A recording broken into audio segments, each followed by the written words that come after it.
oldest son is 27. My oldest son is 27 years old, and I used to beat him up about going to college. You need to go to college. You need to because that was what was told to me. And so one day we had a heart to heart, and he just basically said, "Ma, I'm not college bound. I'm not college material. That's just not me." And it took me a long time to accept that. But eventually I did. But what you all are saying is so true because he is doing so well. He's cooking somewhere. I can't remember the name of the place, but he's like a chef and he's doing so well and he did not go to college. And congratulations. Congratulations to him. And then if I could piggyback off that, I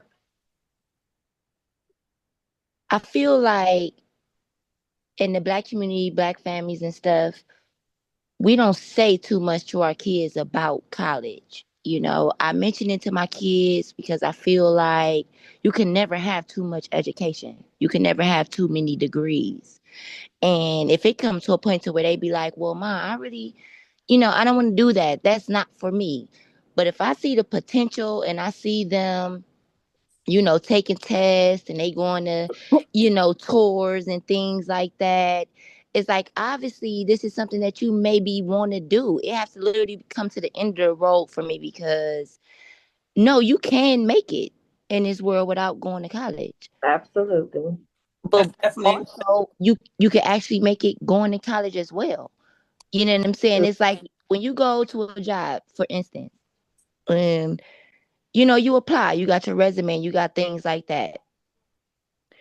It can never hurt to have too many degrees on that thing right there. Mm-hmm. You Right. I'm know? gonna piggyback off that with you guys because I started my business with my kids. My son at the age of 16 came to me and we were having a conversation about him going to school once he graduated Gann Academy. We had that conversation and I ended up Okay, investing in then. the I want you idea. to. Yes. So I ended up investing into his idea, which was the mobile gaming truck. Oh, Well, right, 5, 6 years later now we are on our third gaming truck. And Mm. off of that, Oh, my daughter, who also is a graduate of Lutheran East, we had a conversation about her going to college as well. And she basically said that she didn't want to go to school. She didn't know what she wanted to go to school for, to major in, this, that, and the other. And she didn't want to waste her time or her money or my money, sending her to school for her to basically diddle daddle around for a couple of years and come back home. So I said, okay, well, what are you interested in? And she said, doing nails and makeup, this, that, and the other. I said, well, I'll send you to nail school, but I'm gonna send you to nail school to become a managing manicure. So that way, if you want to go open up your own shop, you can do that as well. You see what I'm saying? So the money that I would have probably spent on her going to college, I just kind of reinvested that into her. And then for mm-hmm. her 18th birthday, I gifted her spa bus. So she's flourishing with that. She's doing her thing. She's 21 years old now. And now she's finally starting to say, hey, Ma, I think I want to go to school to become an LPN, become a nurse, become an RN. You see what I'm saying? So it's like I gave her that time to transition into her own without forcing her out here as a lot of us do, is force our kids straight out of high school, straight into college. And they barely made it out of high school. You know what I'm saying? We Mhm. don't even give them that break in between to figure out what it is that they want to do for themselves. Then they go to college, and now we mad because 2 years later they done dropped out of school. We done spent all this money taking out loans, and we stuck. Right. And then I also think too, we and I can speak for myself, I can't say we, but I give my kids too much leeway. me too. I got a 16-year-old that's about to be 17. I got a 17-year-old that's about to be 18, and I got an 8-year-old. And my two oldest, that how a kid brings up, oh mommy, I want to do this, and then you start investing, you're buying things, you're doing things, and then it's like, oh well, no, I don't want to do that anymore. They getting tired, they don't want to, and it's just like, I don't stand stern on, you have to do something. It's a cruel world out there. You know what I'm saying? It's changing every single day. We got, excuse me if nobody agree with me, but we got the devil running our country right now. I And agree. I don't I never totally want my agree. kids to. I have a really good job. I work for a construction company. I have a really good job. I make really good money. I can't. And to be honest, I'm a black woman, the only black woman within this company. If they decide to drop me tomorrow, what would I do? You know, and I feel like with my children, I just want them to come to a point to where they actually know what they want to do and stick to it and stand on it, because it's hard. It don't matter how much money you make, businesses you got, they at us. Correct. Our black And community, I'm we gonna piggyback strong. off of. And I'm Go and ahead. I'm Our black and community, excuse me, our black community, we strong. hold on We one know second. how to survive. One second, real quick. Um, I want to get through our topics. We got 3 topics because I don't want to keep y'all on here like that long. So I'm gonna let you Let's finish do your that. point, but I want to get through the topics as well. At least get through a couple. We may not be able to get through all 3. So when we speak, just try to be mindful of the time and also everybody else, so everybody can speak. I'm But sorry if finish I your, cut anybody off. I wasn't trying to. no, you didn't cut nobody off. I'm just trying to. I'm the moderator, so I'm trying to make sure everything flows, and I want to see y'all viewpoints on the topics. But Okay. finish your point.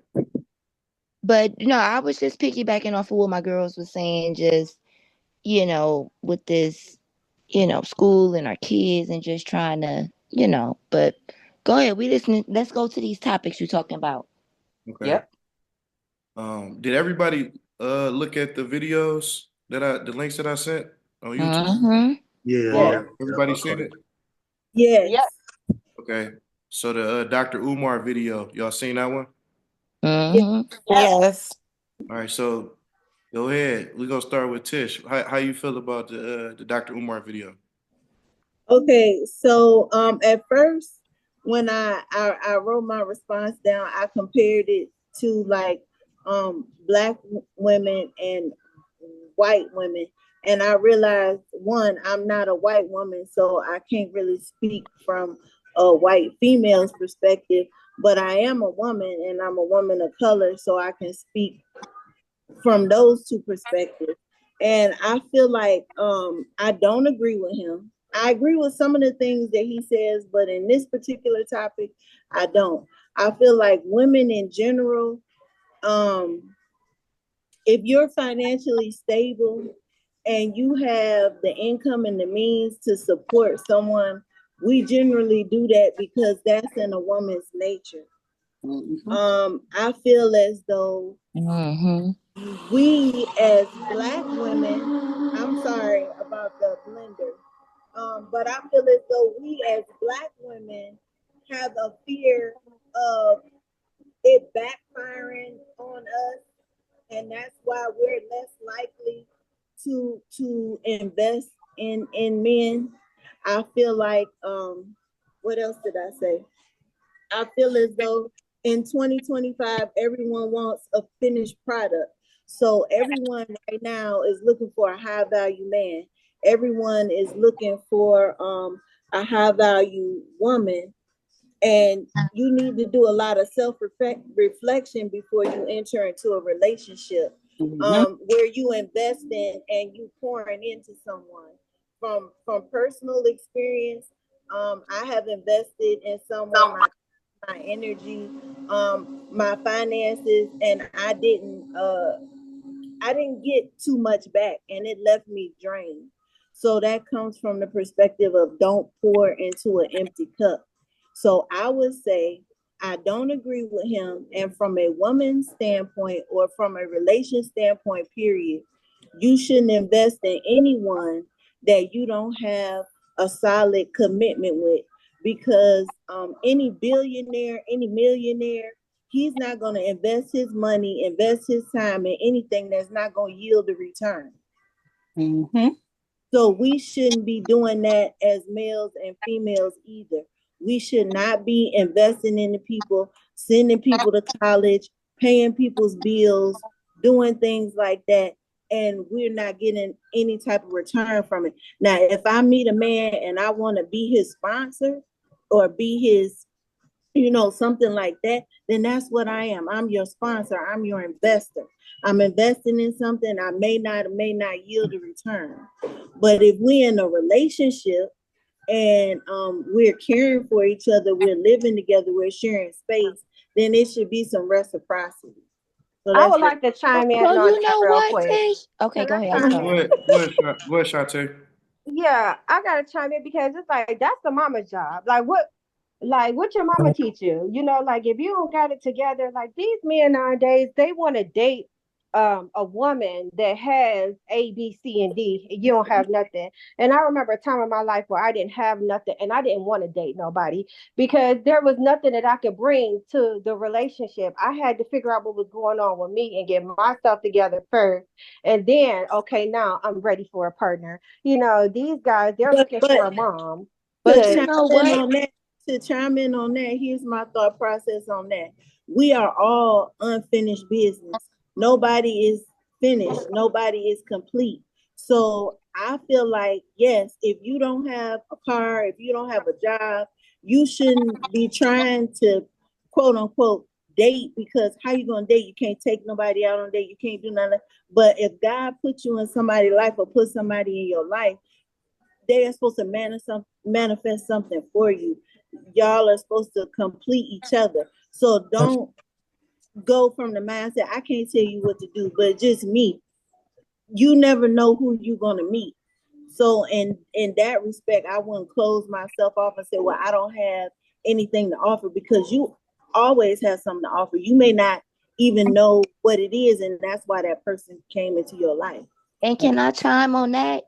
So I'm just speaking on just my opinion about it, right?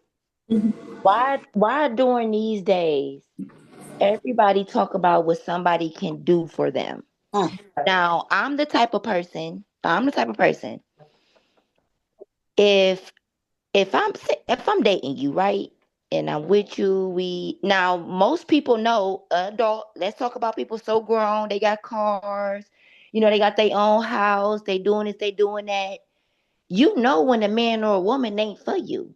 And if you still indulge in that, right? If you still Right. indulge in that, you still do and do all that, I can't hold it against this man or this woman because I decided to spend my money. I decided to invest in. I decided, oh, well, now it's just too much for me. But I already knew what I was getting myself into.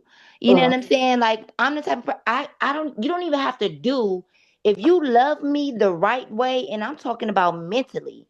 If you love me mentally the right way, I can't hold you too much. Now if you on a scale of, damn, this nigga or this, B, excuse my language, y'all. I mean, you ain't worked in, now that certain stuff start coming into play. But if it ain't something that's like consecutively happening and I see them trying and I'm also happy, I can't really be like, fuck you because you ain't got no car or no house. Because eventually if I'm helping you gonna get it. Well, just to chime in on that, because like in those situations, like it don't necessarily have to be money. When you come into like a relationship, you talk about partnership. When they talk about friends, Right. like it can offering could be like, oh, you're good at fixing houses. Like I love a good handyman. You can fix something. Oh, you can build something. Oh, you have something to offer. And then what a woman can do is take his talent that he didn't know that he had and flip that and then create his own business. You know what I'm saying? Like there is a lot to that. There's the upside and the downside. I wanna keep the context of what he said and play, because I feel like we kind of going all over. But the video, he talked about how white women support their man, or support men through the journey, like an athlete. They might be at the practice, in the gym with them, and he pretty much saying that the black As Gordon, queens, I they agree with wait they that. wait for the finished product.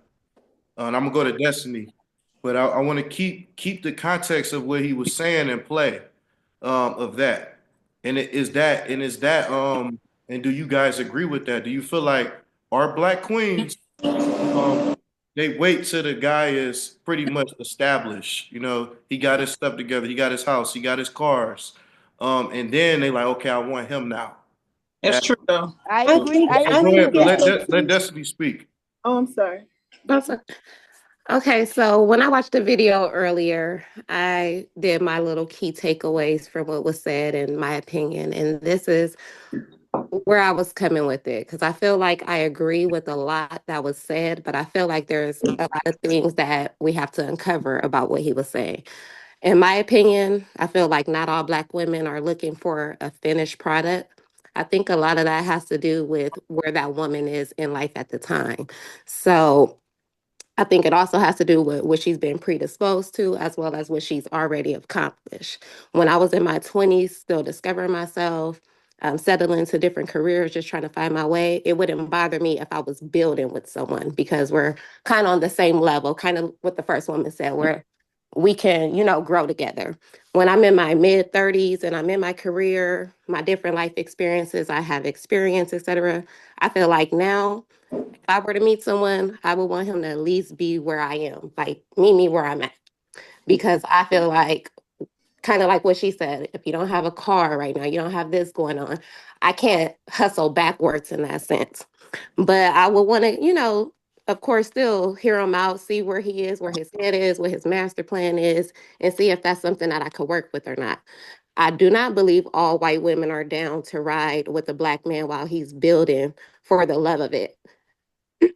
I feel like not always, but oftentimes they know what it is at the end of that tunnel, and the rewards outweigh the risks. So they stay down. They allow these men to basically do whatever it is that they want to do. They will not speak up on certain things, like a kind of like a Black woman would in a sense, Exactly. and they Exactly. will sit there and and cater to these men because that's basically their meal ticket. That's their fantasy.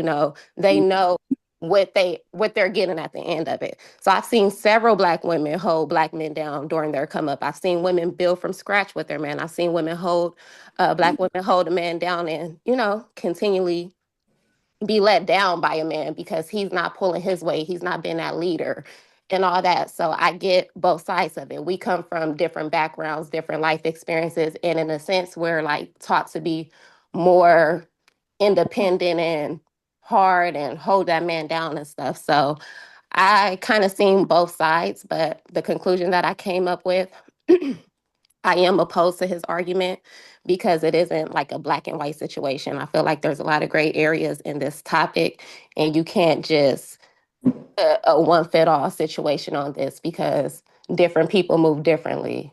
So I guess I it's agree with that. the I person. hate that he pulled the race card on that. I Right. do Yeah. because I don't think race had anything to do with that. I think it's just the type of woman that you run Type into. of woman, Hmm. exactly. Because some of these women, these white I women, think a lot are of men different. peel the. I think a lot of men do the race car. Excuse me for cutting you off. I think a lot of men do that Because I feel like overall, it's just they say that white women are easier to deal with for a number of reasons. But because they can control them. yeah, but Who it's said But just I something feel that as I'm though not going for. So I'm sorry. I'm right, sorry. I'm but I not feel as though sorry. There's But a I lot of think, these got white y'all. men out here dating these black women though, but I so it think go it both goes ways. All back right, all right, to. all right. Hey, center it I'm real sorry. quick. I want to let somebody else speak. So Tayana, what do you? What's your thoughts? And let them speak, and then somebody else can go. Tayana, I want you to speak, and then also the Tanika. I think I said your name right. If I mess it up, I want you to speak right after. Okay, so yeah, I definitely agree with the other women here on this chat. I definitely don't think it's a one size fit all type of thing. I know we kind of like touched this on Friday, but yeah, that's pretty much what I was trying to say is based off of like who you are, how you were raised, and like where you are in life. Because again, I've definitely seen tons of black women hold black men down. Like at the end of the day, I really truly believe and want black men to know that like black women do love y'all. Like we really are here for you. We might get Thank you. disappointed. Hold on, And, before you speak, Twan, let them go first. Oh no, I was just telling her thank you. Oh, okay. There you go. but yeah, we really do love and care for y'all. I just feel like at the end of the day we get a little disappointed.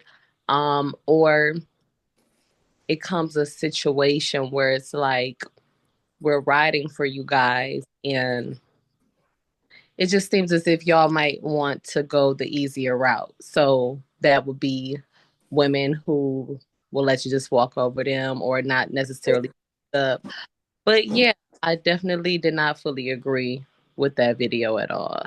It's not just a white woman, it's like, no, I don't agree with that at all. I'm gonna just call you doctor.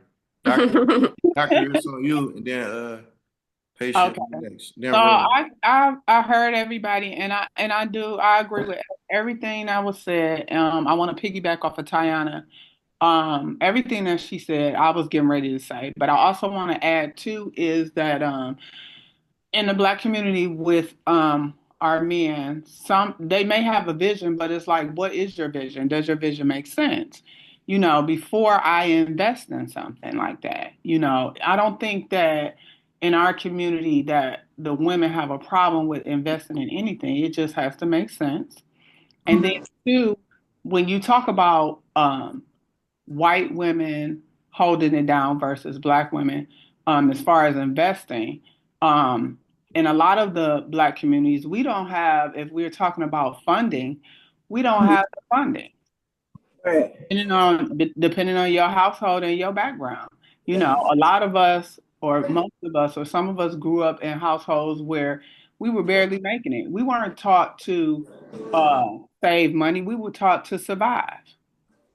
So that plays a part in if we're talking about investing financially, um, if we can do that or not versus a lot of the white communities. And then also, do I know if I'm investing in you, is this a forever thing? That's another thing. Are we in a relationship or are we talking about marriage? When you talk about the white community versus the black community and investing in something that our man wants to do. So I think a lot of that plays a part too.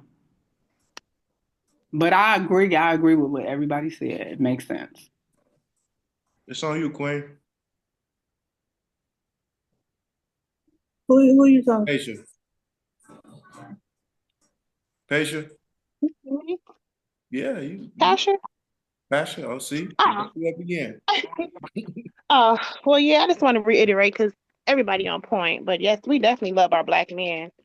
Um, the thing with the white correlation is just, I think it's just another separation for us in that regard.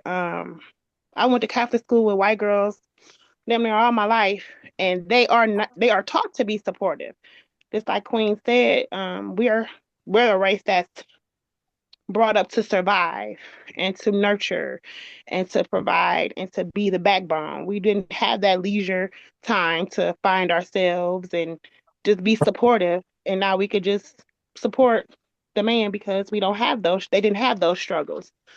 So, I think that just puts us back. That's just another way to diminish the black woman as well as divide us.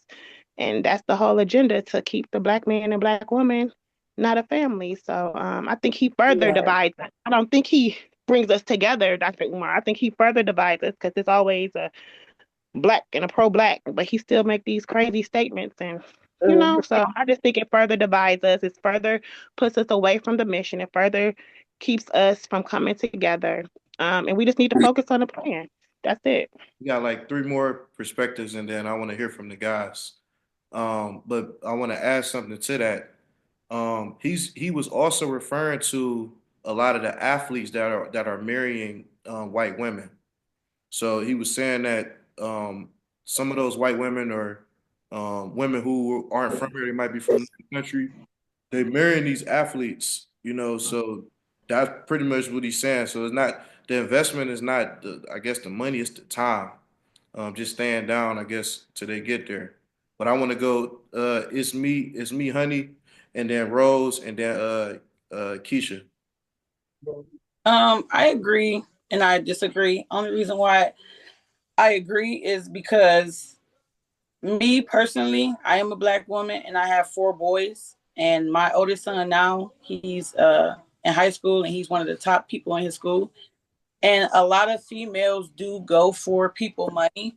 A lot of females do They see dollar signs. They see dollar signs and they just want to hop on a bandwagon, whether you white or black. It doesn't matter if you white, black, Chinese, don't matter.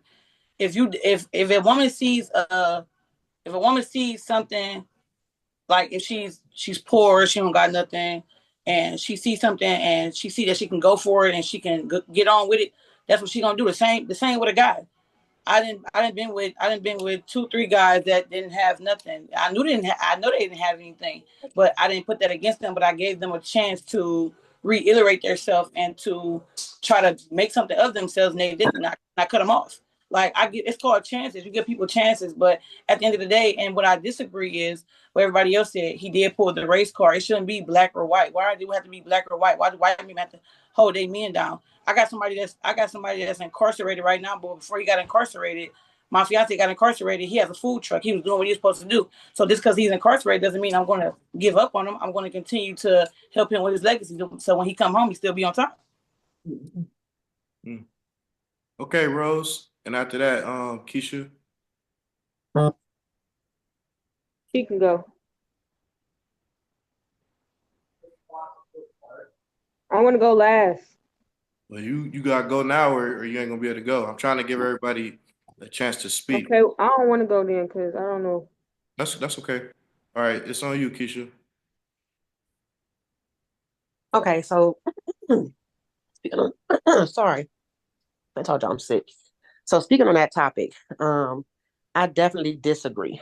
I disagree for the simple fact that, like everybody was saying, it's not so much a black or white thing, but it is, because you have to remember a lot of our black men were raised with this notion that black women are gold diggers for a long time.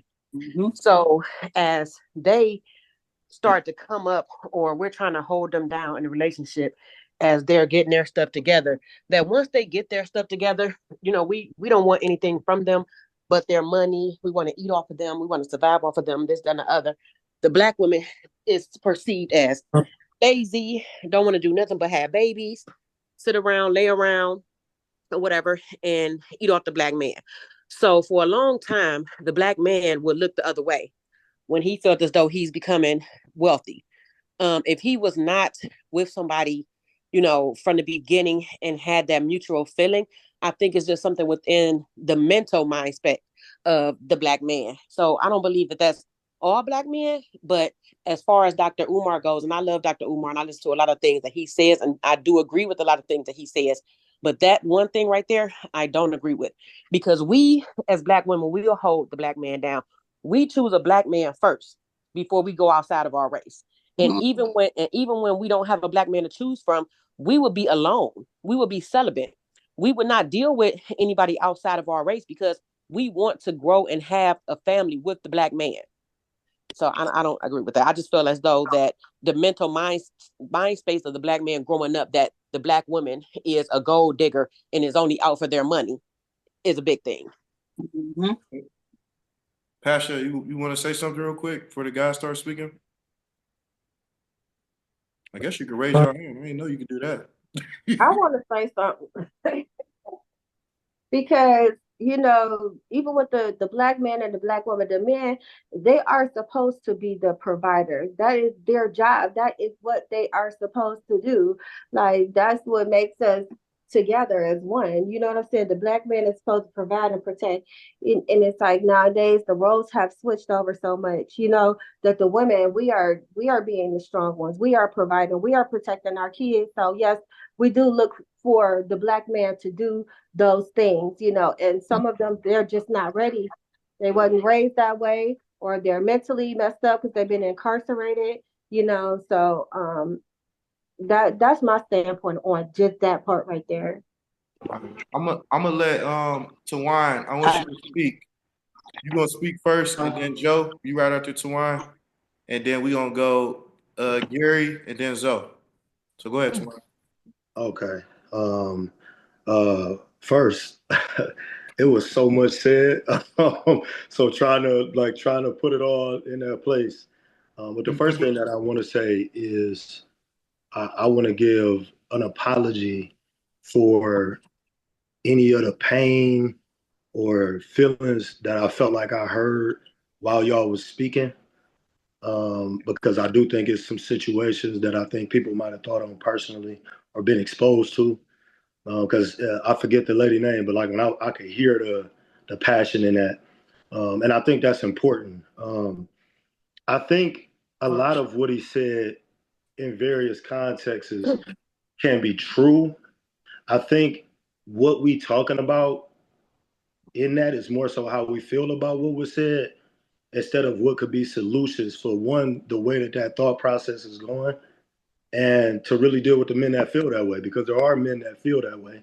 The same way some of these emotions that was expressed is how the women here feel. All of those things is true to those people. My grandfather used to say all the time, two things can be true at once. So even when I have a perspective, I understand part of creating solution is, hey man, why y'all even feel like that? So anyway, I say all that to say I got to hear some of these different perspectives. I kind of lean more towards the programming aspect of all of this. I feel like it got to be some truth to it because a lot of what I heard the women talking about felt more defensive. It felt more like, well, it's because they grew up like this. It's because they navigate areas like this, and it's because they. And to me, it's like I thought that was an odd stance to have on that. Now it could be because of the rivalry that Dr. Umar Words was creating between black and white women. Um, I do not believe this is an issue subjugated just for black women. I don't think all white women have black males' interests. But when I hear people talk about this, what I hear is the emotional hurt and disconnect that some black men have from black women. That's the thing that kind of struck me because it was like, damn, we think there's so much that we can refer back to oppression, slavery, or just tactics of physical and spiritual nature and still justify from this man that's supposed to be pro-black, hear him justify the movement or shift from one whole uh, color of people to another if that's what you're supposed to be standing on. So in that, I just saw a whole bunch of brokenness. It wasn't about trying to prove or relay or be or build anything in that context. It was just like, damn, like when I hear y'all talk, I hear hurt, I hear disconnect, I hear a lack of support, I hear borderline. I hope they get it together, but fuck it if they don't. This is what I got to do. And when I hear Dr. Umar speak like that, I hear the exact same thing. A lot of us believe our value is associated to what we have done or what we do. And in that process of building, if you don't have anything because you're getting it, you're on your way emotionally, mentally, spiritually. This leaves men in incredibly vulnerable places that society don't really pay attention to. We don't really got a lot of avenues to say, hey, I feel like I want to give you the world, but I'm having a hard time figuring the world out. So we just do. And this does not mean that the women are not enduring for us, but it means as men, when we operating in that space, we're still in survival. Even if we provide in the stuff on a financial level, we still trying to find purpose in these spaces. So when I hear him say that, to me, it's incredibly easy to disconnect the process between black men and women. We idolize that final result, and I think it makes us miss some of the most beautiful moments of connection with each other. Like, I think that's where everything is at. I think that's the process. Even when we talk about what we've overcame, it's something that we went through together to get to the end result. I mean, that's if I'm listening to y'all women, how many morals and principles y'all stand on, and then I reflect to even something like the music that we listen to, and how the same stuff y'all saying y'all not with, the music say, get that nigga money. If he ain't got no money, don't talk to him. So it would go in alignment with what we got to build to get to a point. But if I'm listening to y'all, that ain't even how y'all feel. Y'all down for the cause. Y'all want to be with a man that's going somewhere. Y'all don't feel like we ain't valuable if we ain't got it. So for me, all I heard was a bunch of disconnect. Again, I'm gonna cut myself short because I want to hear what everybody else think. Do you agree with what he said? You agree or you I think I agree with it from the standpoint of it's some broken shit going on with us. I think it's some truth to what he said. I think it's some truth to what these women said as well. Um, and I think until it becomes a conversation about how we can really get into each other, like what we need to get into each other, it's going to be a conversation that continues to be had. And I also feel like, you know, it got to be some. I love hearing about initiatives with women who think like these women do, educate some of the younger generation, because I feel like with the influence right now of the world, until those things really get like right now, you can hear a whole song about if a nigga don't got it, he ain't worth it. And I go out and I talk to young men, and that's why I'm a little passionate about this. And I'm listening to a 14-year-old tell me how he don't feel like he's valuable in his home with his mom and his sisters unless he's doing something. You know what I'm saying? And he's on the verge of tears. He don't feel like he matter unless he do. He 14. So when I hear a 40-year-old man echo the same sentiments, it's less about me just agreeing with his principles because it's shitty women. Black, white, yellow, it's some shitty women out here. And there's some really Try to powerful wrap ones. it up. I want to cut you off, but I want Okay. the other let because you be cooking, bro. My bad. That's why I said I was trying to get Yeah, up out of there. My bad, my let me bad. give you the James Brown cape, man. Gia, you kind of got here late, so I'm gonna let you speak, but I want the gentleman to speak first. And the reason why I have some of these men on here is because I feel like the real division is always the women by themselves as a group, and it'll be the guys. A lot of Mm-hmm. times, men we don't get a chance to speak, and a lot of times men don't speak because they don't want to get feel like they're getting bashed or some of them just don't know how to properly articulate themselves. So I feel like it's important the things that you guys express if y'all can actually hear from men and see our perspectives. So that's why I wanted these guys because initially like I said the show was just all men and but I said no I want it to be more of a balance. But go ahead, Joe. It's on you, Uncle Joe.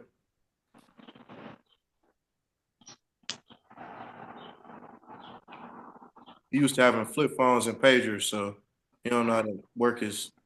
There you go. I'm on. Can y'all hear me? Yes, sir. Can you hear me? Go ahead. All right, brother Stan, man. I wanna ask, 'cause, to be honest with you, I didn't listen to the clip. I've been busy all day. So are you talking about the same one that we listened to on Friday? Yeah, the Dr. Umar. You want me to read it? No, I think I remember it. That's the one where he was talking about I'm gonna read it. me. Let me read it real quick, and then you can Thank you, go. thank you, thank you. Dr. Umar Johnson say snow bunny females will help build a African American man, while the African American queens want a final product. Okay, all right. So um, first I want to say people do what they know. You know what I'm saying? So a lot of times people come from a one family, like a one parent household, so they don't see, the process of trying to create a goal. Because coming from poverty or coming from like a one person household, a lot of times, I'm not saying everybody, but a lot of times everybody is in survival mode. So when they're in survival mode, people do what they know.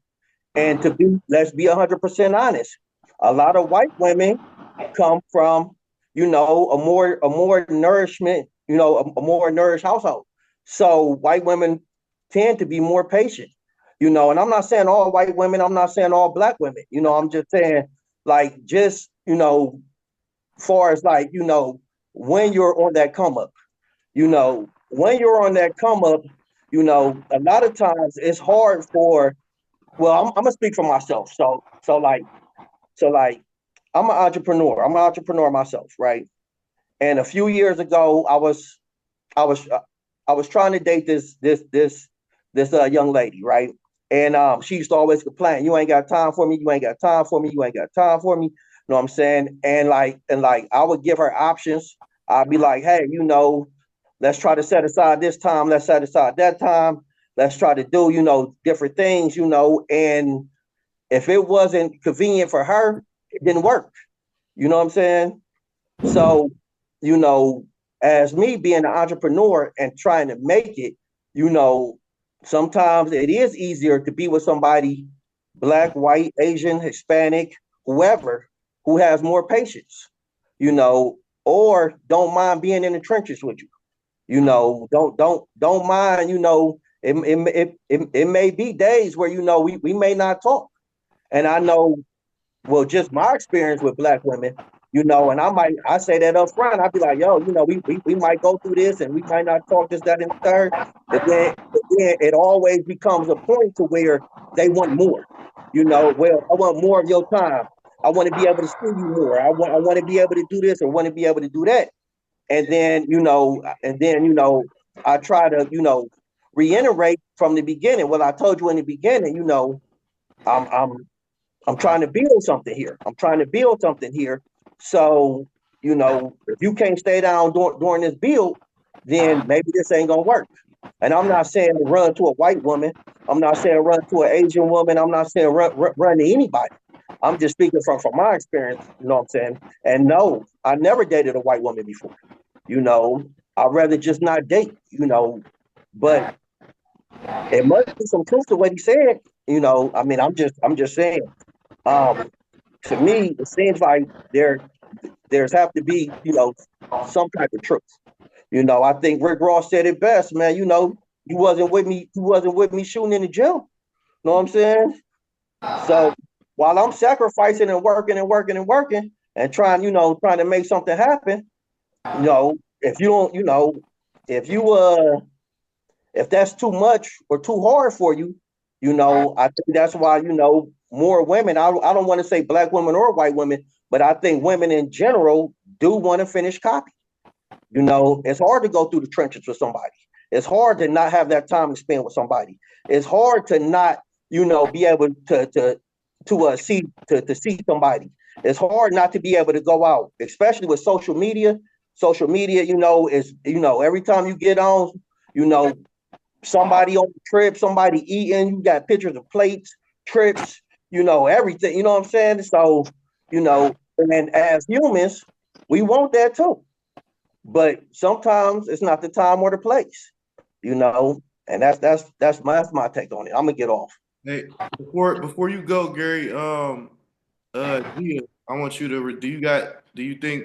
Do you like his take or you disagree? Everyone has opinions. Hey, everybody. Hey, y'all. Hey, No, y'all. just I'm go sorry. off it. Just go. Do you Sorry, disagree? I'm late. Y'all better talk y'all talk. um, Stop being so nice. I'm not gonna say that I agree completely. I'm more into okay. Everybody's saying holding a nigga down, holding them down, holding them down. What does that exactly mean? Like, what is the example of holding it? Because I'm more into okay. How about if you're not where you want to be in life? We get to the core of let's help you develop yourself and your spirituality and let's grow together. I haven't heard anybody say we're doing this together on a togetherness. It shouldn't be solely upon one or another unless it's just in some dire situations or something like that. But if you're building something and you have a goal, wouldn't that goal be to obtain it with the person that you're with? Like, women, we are here to support you on your way to where you are going. And if you don't know where you're going, then we're going to have to figure that out. But in the meantime, what am I holding down? Like, I want to lift you up. I don't want to hold you down. I want to be on lifting your spirit and telling you that you are the man that you were born to be, and you are that king, and you do wear that crown and hold your head up high and all of that. I don't want to be here to um have another some men come in All right, all right. in a Before you, situation not prepared, not prepared at all. And it's like, before no, at least come with the yeah, ambition to yeah. want to do You hear something me? different. Before you finish, I know you hopped on late. I'm letting them talk now, but you kind of hopped on late. But try to get to your point. I wanted to Okay, know. yeah, just on a spiritual thing, I would be like, oh, I want to lift you up instead of like hold you down. So we would be on a different path on what is it that your goal is, like what are you trying to obtain and stuff So like that. do you agree with him? He's saying that, um, and I don't want to paraphrase it, but he feels like, and you can say it, Joe. Do you feel like black women um need more patience?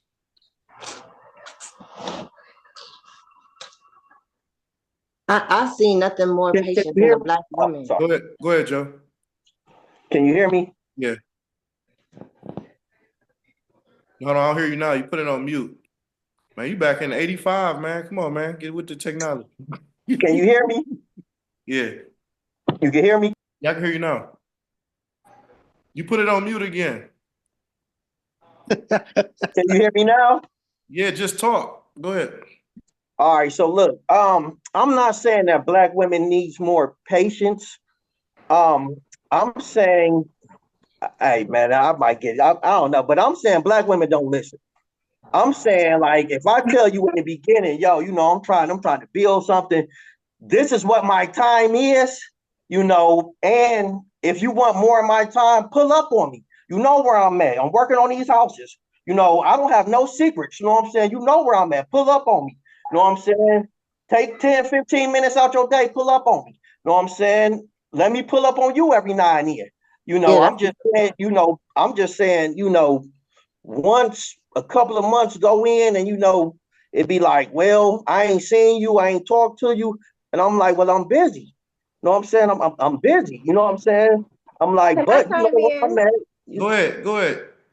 I'll be Okay, like, Who's because that, this Shantae? situation it could go you know, so many different ways, yeah. So we gotta think about, because they keep saying black women are gold diggers, but a lot of this don't have anything to do with patience. It don't have nothing to do with time. It has a lot to do with money. You know what I'm saying? And these white women, they come from generational wealth. They're already wealthy, so they really don't have to struggle, work, and this and that. All they got time to sit and do whatever that man wants them to do. Like men are gold diggers too. Men are gigolos too. They know the smart moves to make and where to go get the money and the support from and all of that stuff from and keep them women and have babies and cheat and do whatever. So I don't think it has anything to do with patience. A lot of men they just go where the money is at. Just like a Gary, lot of women go where the money is at. Gary, I'm gonna tag you in. And Joe, you want to say something first? Go ahead. um, I mean, I don't think I ever used the word gold digger. I don't think I used the word I mean, I don't know, but what I'm saying is I think there's a lack of communication somewhere. I think there's a lack of understanding. I think there's a I, and I do think it's a lack of patience on both sides, not just women, but men too. And I don't want to. I mean, I don't know, man. Like, I'm gonna chime in real I'm quick if you don't trying to mind, because stick to because the what I heard Joe say first was that the white women are raised in generations where they're being trained and brought up to be wives. right, Or as black women, we're not brought up to be wives. There's rarely households that we have seen mothers and fathers together, husbands and wives. So we're not raised in that type of environment. We're raised to be strong, independent women. And hopefully we have a husband or we have a significant other that has our back, that we can have their back. But we have not seen that and been raised in that as far as a generational environment. So I think that that's what Joe was initially saying to begin with. So the black woman, you know what I'm saying, as far as us having patience and this, that, and we have patience. We bend over backwards. We take a lot of stuff because that's what we were raised to do, is to take on a lot of stuff on our backs. And we carry a lot of households. We carry a lot of relationships. But as far as us being submissive, we don't lay down to be submissive because that's not what we were shown to be. So therefore we're not going to just say, okay, honey, go out and go make your money and we're going to cook your breakfast. We're going to get up at 5 a.m. We're going to cook your breakfast. When you come home, we're going to have your pajamas laid out for you, bath water ran, and dinner made for you. No, because at that same time, we're going out to hustle and make the money and bring home the check just like you are. So when we Hello. get home, we're tired. We want to say, hey, can you cook? Can you clean? Can you take care of the kids? And that's the environment that we were pretty much raised in. We weren't raised in an environment to be wives and be submissive to our husbands. Yeah. right. But then And y'all say also y'all want to too. provide. Oh, go ahead, Joe. Go ahead. I'll let you finish. No, no, no. I was just saying, that's 100% correct. But on the same hand, women are always screaming, they want a provider, or they want, a man of a certain caliber. Well, in order to get that man of a certain caliber, there's going to be a lot of give and take on both sides. It's going to be a lot of sacrifices on both sides. And if the sacrifice is only on one side, not saying, it's the man side, not saying it's the man side or the female side. I'm saying go ahead. Go ahead. Nah, go ahead, Joe. No, I thought somebody chimed in. Um, I'm saying, it's just, I mean, I don't know. I done lost my thought. No, I But get exactly what you're saying, though. I get exactly what you're saying. yeah, Yeah. yeah, Also, too, the reason why I even have these men on here, so I did a mixer, and I'm gonna let you go next, Gary. And initially, I did it because it was a doctor that wasn't from here. He said the women in Cleveland were horrible in dating. He said everybody that he encountered, and he never told women that he was a doctor. He just went straight off of just meeting them. And then he got spent twice. And this guy was 6'2", make $300,000-400,000 a year, markedly nice looking guy. And he said that everybody had these high expectations, or it was just like, I'm better than you. That then I'm telling you from another experience. I said, no, our women, or we got some nice women here. So I threw a mixer. We had a panel, and it was a lot of guys on that stage that were the caliber of what the women wanted, a certain height, maybe could be provide provision. These guys were leaders. I handpicked them myself, and the one thing that I realized was the women that wanted those guys, they wasn't listening to them.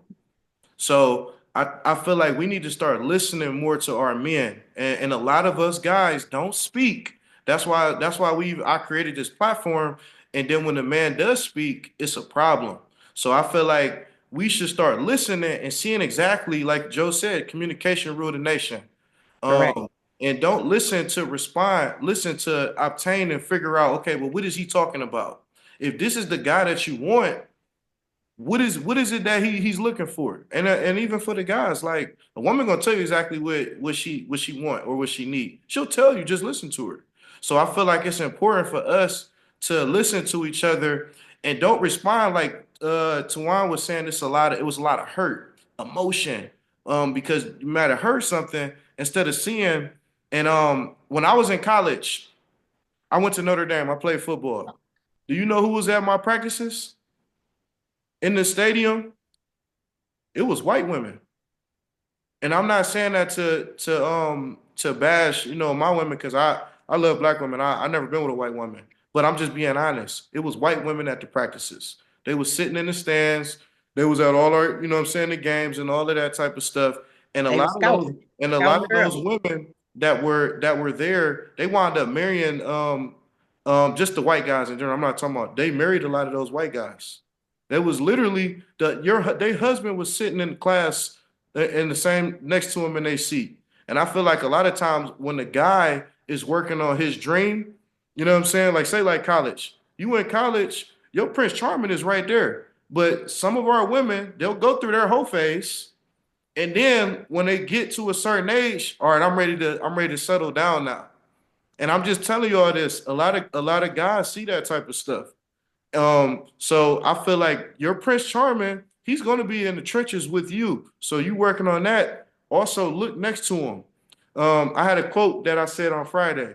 Don't just get a one-car garage, get a two-car garage so your Prince Charming can pull up right next to you. Go ahead, Gary. Yeah, it was a couple of points, man. I've been over here taking notes, bro. Like this is wild. Um, so I don't even know where the hell to start. Okay, I will. All right, so I have a little experience being married. Was married for 10 years with the same woman for 13. I am divorced. I have two children. One's an adult. One's 15. So, um, I just want to. I think speaking on Dr. Umar, right? I kind of also look at somebody and their credibility, and I think what a lot of our sisters do, if we speaking of being black, because that's a whole nother historical conversation, and the race baiting and all this black power stuff. It just really kind of moves me when people don't do their own history, and Dr. Umar is one of those people that pushes that narrative. So when we look at Umar and, okay, his credentials, he's a psychologist, scholar, all that kind of thing. It's like, okay, we just give this person all this credibility that what he's saying is law.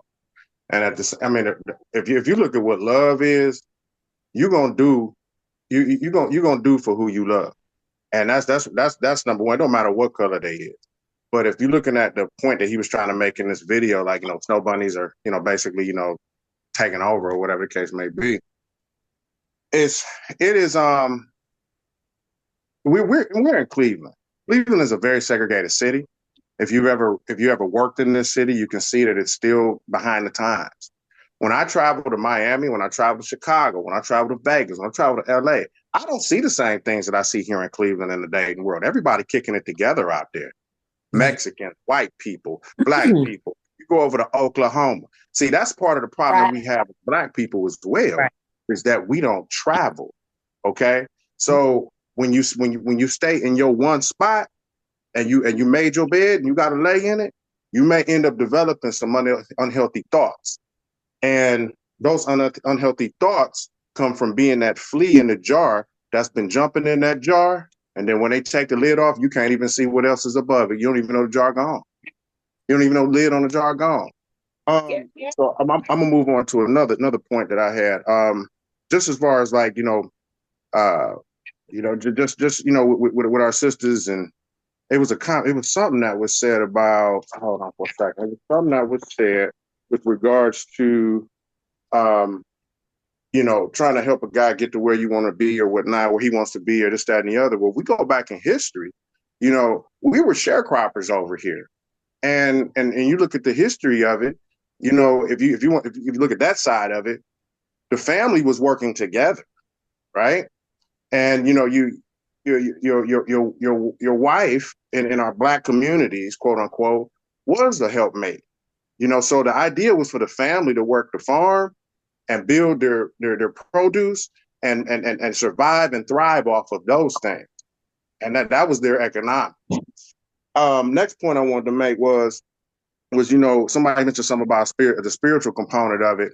I think we're lost in that aspect as well. And I get back to that and tie that in with traveling, because we got a lot of pastors over here and a whole lot of women that go to church and ministers and stuff that's doing all this and talking all this good talk. But these cats ain't never been to Israel. Can't even tell you what the Omar's tomb looked like. Can't even tell you what Jerusalem or Bethlehem looked like. You know what I'm saying? But we taking everything everybody say over here as law when it comes to spirituality.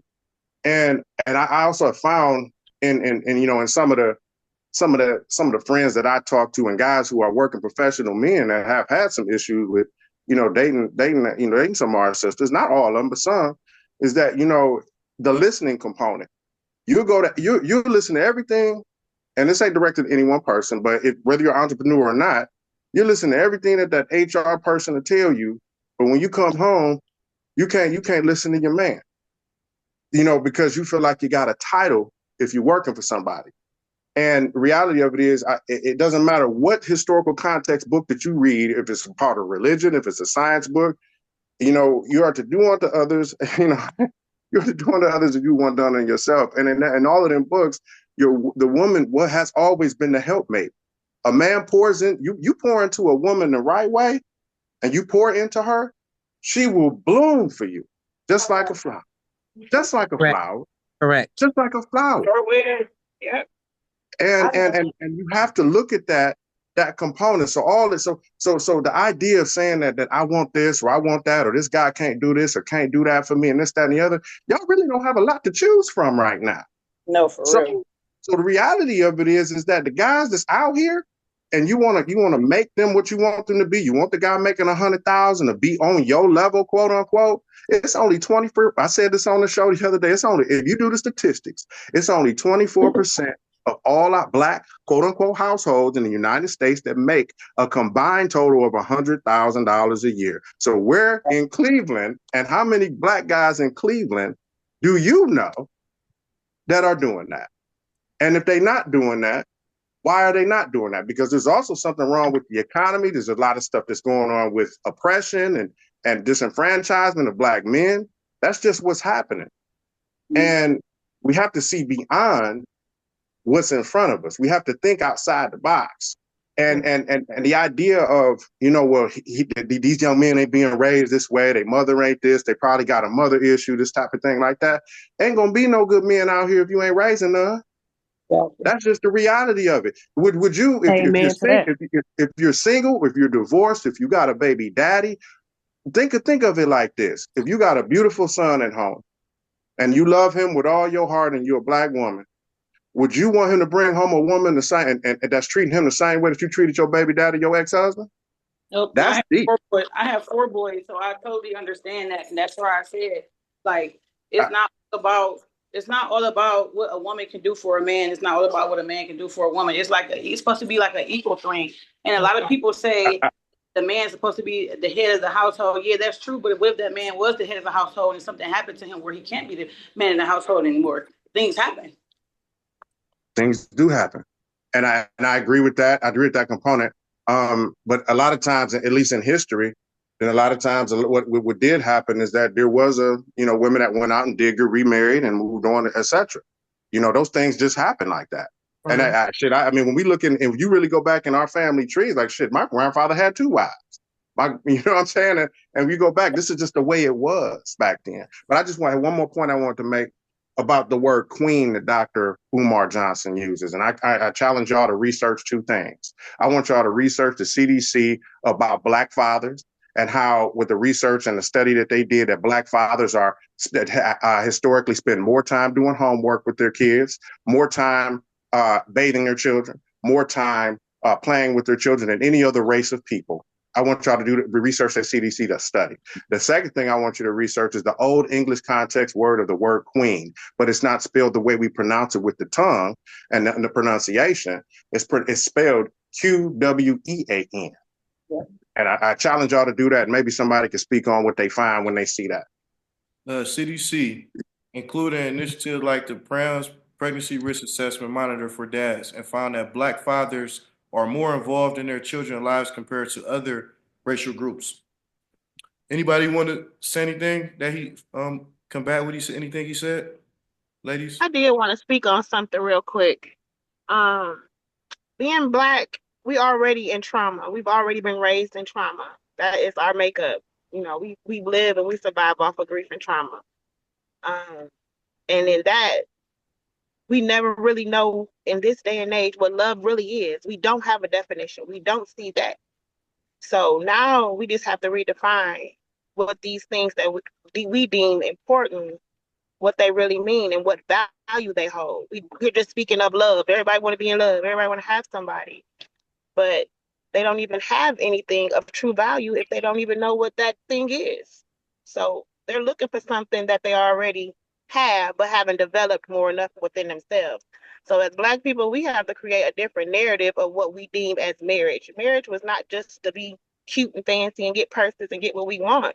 That was a contract that 2 people came in agreement to make things happen. And everybody knew what their role was. Like he said, a helpmate. We were helping each other. So we got away from that dynamic. Yeah, so it's an attack on family too.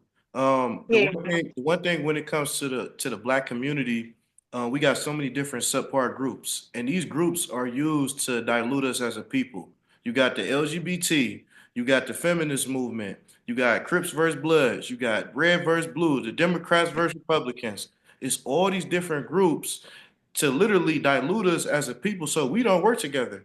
Any other race, no matter what they believe in or whatever, they still work together. They still sit at the same tables. It's about business. So that was another reason why I wanted this type of forum, because you have to understand what this is. You know what I'm saying? Understand that no matter what's going on, at the end of the day, we all still have to come together and work together. Go ahead, Zoe. Oh man, I don't know where to start, man. It's a suitcase to unpack.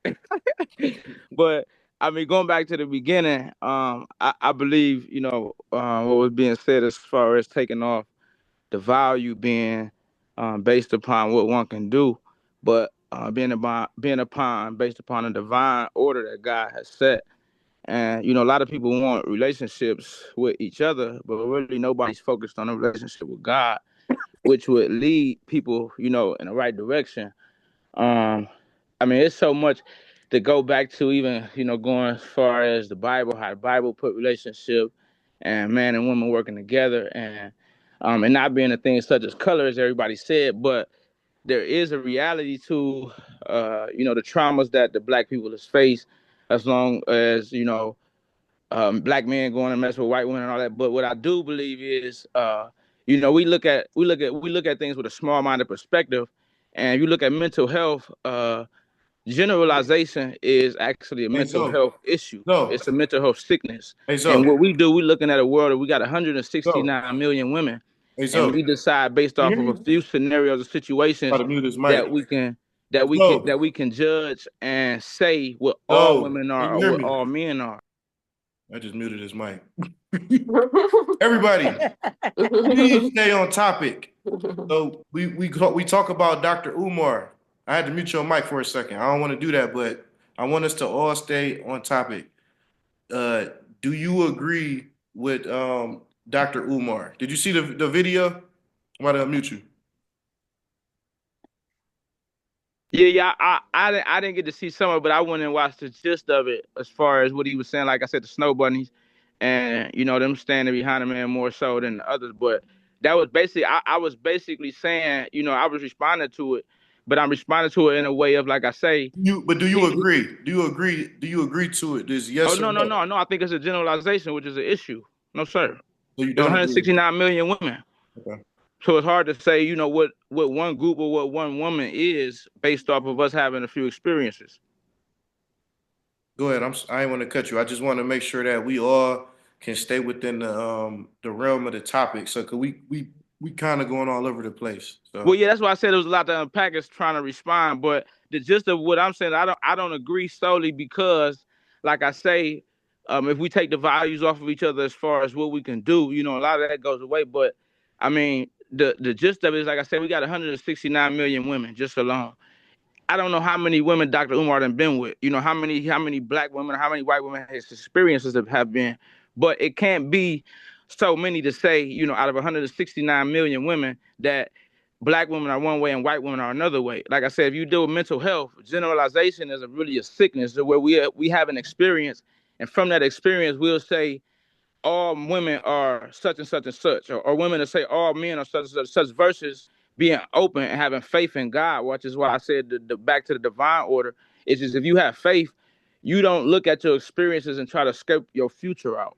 You see what I'm saying? You understand that that's an experience, but from there, you still looking and believing that there's somebody who can fit into the divine plan that God has set for you in your life. okay, women. Hold on, hold on, What hold are on, hold on. before, Hold on. I'm Can gonna I let you go and I'm gonna ask the women a question. Go ahead, Joe. okay. Yeah, okay.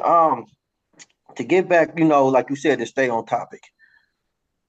We was talking about the come up, right? We wasn't talking about the finished copy. We wasn't talking about when you reached your peak. Like, if I remember correctly, he said during the come up, while you're in the grinding phase, right? During the come up, that's when black women start losing and white women start gaining, correct? Yeah. Mm-hmm. That's Correct. true. Yep. Is that what we was talking about? Yeah. Yes. Yes.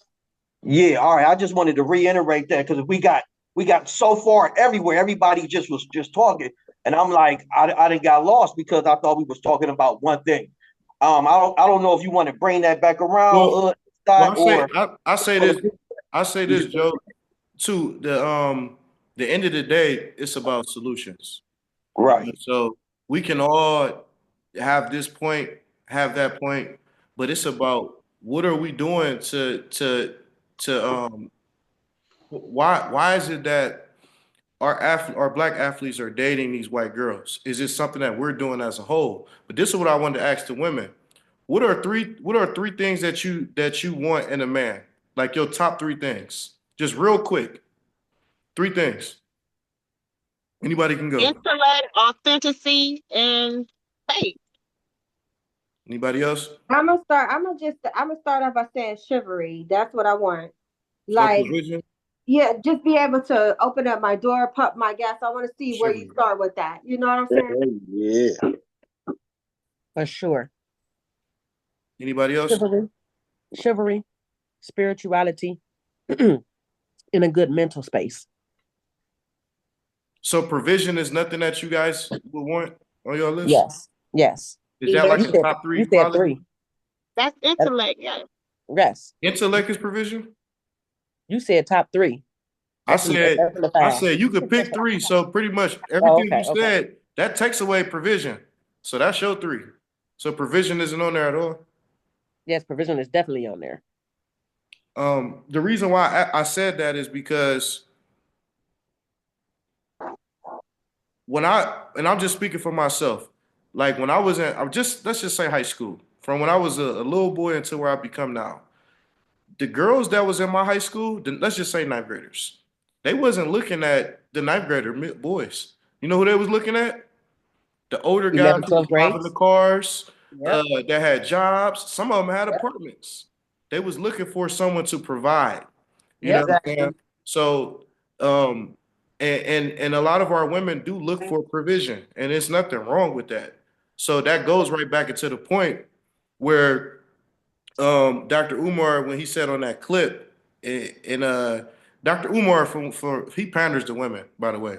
So this was the first time I ever heard him say that was opposite of what he normally talks about, and that rubbed a lot of women the wrong way.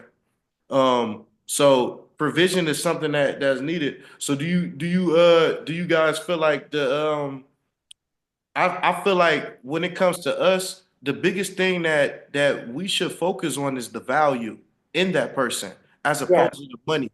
I used to date older women, and I remember one time I was in my early 20s. I asked this woman, I know I'm handsome, I know I look good and everything. But what makes you, want to be with me? You got athletes, doctors you done dated, all these different type of guys. And you know what she told me? She said that I see the value in you, even at a younger age. It wasn't about my money. It wasn't about none of that. But she seen my potential. She seen me, my grind, my work ethic. I didn't have money at the time, but I had this. So I feel like when it comes to our women, instead of looking at what the guy has right away, look at the value that he has in himself. Because that guy that's hustling, grinding, and he's doing this thing, he's going to be that guy that making 10, 15, 20 million dollars. He's going to be a phenomenal man. And that goes back into the college thing. And I'm speaking of solutions instead of us just kind of going all over the place. When you in college, that guy that's sitting next to you, he's going to school to be a doctor. This dude going to be a lawyer. That guy's going to be that. And sometimes I feel like we might look at those guys as nerds or dorks or he corny. You know what I'm saying? But that's really your husband that's sitting right next to you. So we got to start putting our glasses on and seeing what's really good for us. So it's the value. Anybody agree with me? I I agree. do. Can I jump in real quick? I think what really the dynamic of what is happening with if we look at why black men are kind of doing this thing with the snow bunnies, these affluent sports athletes and stuff like that. I'm sure there's some people on here that probably at some point, even myself, we've been through counselor therapy, and you learn stuff in those classes if you're not been in psychology or something like that, or taking a psychology class in college or whatever. But we have to understand that our Johari windows is a window that opens in our own mindset, and sometimes we miss place trauma in our life onto other people, and we deflect, we redirect, and all that stuff, and you may miss out on that, good man, like he's saying. But if we look at the actual relationship pyramid, I think that's what white people and some other races have always gone by. But we always miss a portion in that brick of that pyramid. And I'll be real quick with this. When you meet somebody, it starts out as communication. Then once you realize you communicate, then you move on to the next brick, going top down from the pyramid. Then you're looking at the intellectual side. Can I connect with this person intellectually? Then you move on to the next brick. Can I? At that point, if you get connected intellectually, you got good communication. There's going to be a bit of emotional connection. Then you move to the next brick. Now we're looking at the physical presence. How am I being around this person? Is there chivalry? Do she like me? Do she provide me with affection? Things like that. Then we move on to the next brick. Okay, how do we meet and connect when it comes to God and spirituality and our views and things like that? So when you get to the sex brick, hey, it's fireworks all day. You good. It's a solid foundation. But the problem that we do as black people, and not even just black people, but primarily in our community, because we're broken, we're a broken community. And if we were doing so well and everything, it's all the money that's flowing through here, and we had it all together, we wouldn't be in the condition that we're in. We typically want to grab a brick, put one up there, and then we want to skip the process, And then when we skip that process, we wonder why the whole damn thing is falling apart, because we haven't taken the time to lay the bricks to get a good foundation. And that's what I want to pop in. Yeah, can I jump in real quick? That's not. Yeah, right after you. I want some of the women to speak. If any women got anything sharp, but go ahead, Joe. All right, I'm just gonna keep it a buck, man. Like, I can't speak for all men, but men want support. They want support. They want support in every aspect. And I think the problem is a lot of women are raised to be independent. And independent means single. Independent means on your own. So it's hard for an independent woman to come into a relationship and give up some of that individuality. It's hard for, because a woman is raised to be independent, and that's the narrative that's being pushed right now. Independent, independent, independent. It's hard for her to come and be submissive. It's hard for her to come be supportive. But if she is supportive, it's kind of like, yeah, I kind of support you, but I'm still gonna kind of do my own thing too. You know what I'm saying? Which is fine, which is fine. But I think, I could be wrong, some of the men could speak, but I think the biggest thing is the lack of support. And I know every woman got on here and said, I'm gonna hold my man down, I'm gonna hold my man down. Well, what the fuck do that mean? What do that mean? You know what I'm Okay, I saying? got something If to I'm say, go, Mr. go, Joe. Mr. Joe, go I go don't know ahead. if y'all remember what I said. I said Dr. Umar initially was his mission. Him even saying what he say is to divide us. We're missing the fact. Y'all say solution. The solution is black people don't have no code. Period. We all over the place. And why We is that? all over the place. And We why is don't that? have a set value of what love is. We don't know what love is. We're built off of trauma and grief. A lot of us are. So a lot of us, if you really recognize a person in their element, like you said, a man that got XYZ and a woman that got XYZ, they ain't got time to talk about we broken. We ain't got this. They're coming together because they are mastering self. That's what our purpose is, mastering self. You lost code. Our code is master self. It's always about I want, I need. You need to worry about yourself and make sure you are together mentally, physically, What spiritually, is a all woman's those role? pillars that you mentioned. What is a woman's role? Are you A woman's religious? role, he said, is Hold a on, hold on, helpmate. hold It's on, hold on. a helpmate, right? Go ahead. Go ahead, talk. I don't want to interrupt you. Talk. You said helpmate, right? Right? No. I asked you, what was the woman's role? What I was said, women is it created a for? helpmate? Is it a helpmate? Right. And what do that mean to you? That means supportive. That means loving, nurturing, everything that I need to So what did I uplift just my say? partner. Huh? So what did I just say? Support, right? But Did it's I? a whole bunch of like you still getting back. It's still about code. Like we don't have a set definition of what love is. Can I Like, do you try? really know what love is? You just Well, say you just need Go ahead, support. go ahead, Shantae. Shantae, go ahead, speak.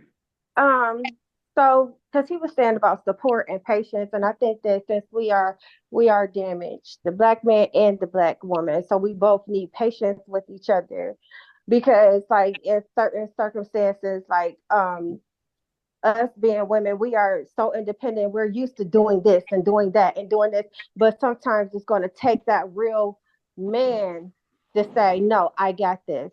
You know what I'm saying? A woman will follow if she has a good leader. If you're not showing signs that you can lead me, my household, you can help me with my business, you can teach me as well as I can do the same with you, then I don't know. It's not going to go anywhere. I got Yeah. something to say. Go ahead, go ahead.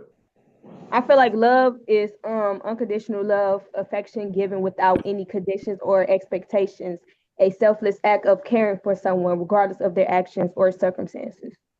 That's what I feel like love is. I think y'all don't listen. I never said anything about love.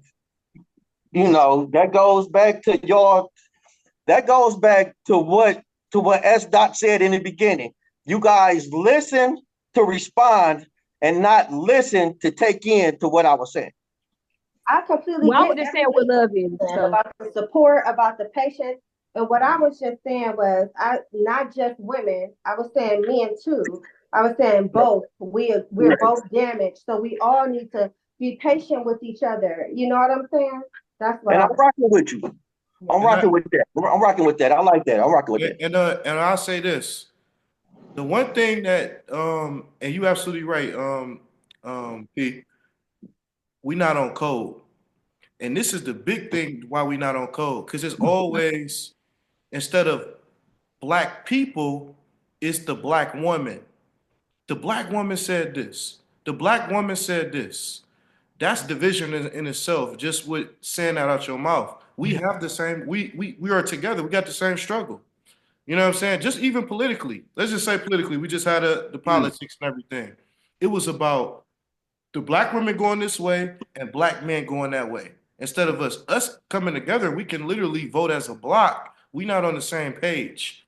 So I feel like words are powerful. So when we say stuff like, yeah, well, you're hurting the black woman. When I hear that, I feel like you're hurting my sister, my mom, my aunt, because we are together. So I feel like we have to stop that right there. Because when I listen to other races, they don't say the white woman is this or the Asian woman is that.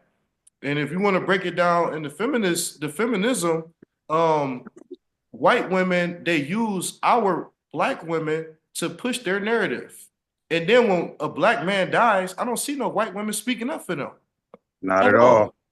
They don't Not speak at up. all. Like it's been 100 years. This Women's History Month right now, and everything that's got pushed has always been because of black women. Our women has been the face of it. Even Yep. these movies, you got Woman King, you got the Black Panther. What's the Black Panther movie?